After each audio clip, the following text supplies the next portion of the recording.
बुजुर्ग हुर्रियत रहनुमा सैयद अली को उनकी आबाई शहर हैदरपुर में सुपर्द खाक कर दिया गया। भारतीय फोर्सेज ने सैयद अली गिलानी की तदफीन शौदाए कब्रिस्तान में नहीं होने दी।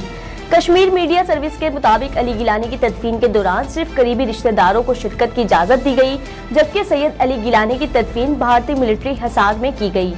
नमाज जनाजा में शरीक होने वालों को शहीद रहनुमा की आखिरी झलक देखने की इजाजत दी गई। रिपोर्ट में बताया गया है कि सैयद अली गिलानी के अहले खाना उनकी तदफीन श्रीनगर में शौदाए कब्रिस्तान में करना चाहते थे कि एमएस के मुताबिक कुल जमाती हुर्रियत कॉन्फ्रेंस ने भारतीय मुजालिम के खिलाफ कश्मीरी आवाम से घरों से बाहर निकलने की अपील कर दी है। हुर्रियत रहनुमाओं ने मकबूजा वादी के कोने कोने में सैयद अली गिलानी की गायबाना नमाज जनाजा अदा करने की हिदायत की है। गुज़िश्ता रात पूरी जिंदगी मकबूजा कश्मीर की आज़ादी के लिए जद्दोजहद करते हुर्रियत रहनुमा सैयद अली गिलानी इस दुनिया को छोड़कर चले गए थे।